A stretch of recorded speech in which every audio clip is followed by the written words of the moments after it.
இந்த only fans பாட்டை பார்த்தேன். ஒரு 2 வாட்டி 3 வாட்டி பார்த்துட்டேன். நான் ரிலீஸ் ஆகி 3 நாள் ஆச்சு. இன்னும் ட்ரெண்டிங் 7ல் இருக்குன்னு நினைக்கிறேன். அதை பற்றி பேசணும்னு தோணுச்சு. சமூக ஊடகத்தில் ஏன் சென்சார் இல்லை, இதுதான் அந்த பாட்டுடைய ஒட்டுமொத்த கேள்வியாக நான் பார்க்குறேன். எப்படி ஒரு திரைப்படம் வெளியானால் அது யூ சர்டிஃபிகேட்டா, யூஏவா இல்லை ஏவா அப்படிங்கிறதெல்லாம் பார்க்குறாங்க தியேட்டரில் நம்ம எப்போயாவது போகிறதுக்கு. ஆனால் தினந்தோறும் கையில் யூஸ் பண்ணுற இந்த சோஷியல் மீடியாவில் சென்சார் இல்லை அப்படிங்கிறத யாரும் பெருசாக கண்டுக்கிறது இல்லை. நம்மளும் அப்படியே கடந்து போயிடும். அக்காஸ் பற்றிலாம் அதில் பேசியிருக்காங்க.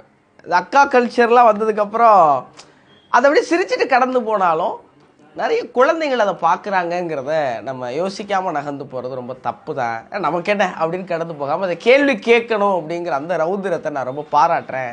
ஹிப்ஹாப் ஆதி என்னங்கிட்ட. கலாச்சாரம்னா என்ன அப்படின்னா அந்த சமூகத்தை நெறிப்படுத்துறது தானே கலாச்சாரம்.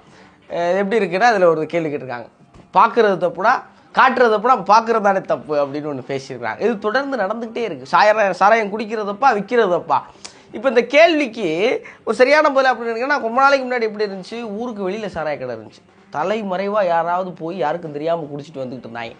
ஆனால் இன்றைக்கி ஊருக்கு நடுவில் 4 சாராய கடை இருக்குது, எல்லோரும் சேர்ந்து போய் குடிக்கிறாங்க. அப்போ அதுக்கான வாய்ப்புகள் என்ன, தவறு செய்கிறதுக்கான வாய்ப்புகள் எந்த அளவுக்கு வளர்ந்துருக்குங்கிறது ரொம்ப முக்கியமான கேள்வி இல்லையா? குழந்தைங்க பார்க்குற சோஷியல் மீடியாவில் ஒரு ஆபாசமான விஷயம் போய் சேர்றதுங்கிறது மிக நிச்சயமாக ஆரோக்கியமாக இல்லை. அதை ரொம்ப ஜாலியாக கலாய்ச்சி கலகலப்பாக டைரக்ட் பண்ணி நல்லா பாடி இருக்கிற ஹிப்ஹாப் ஆதியனுக்கு ஒரு பெரிய நன்றி சொல்லணும்.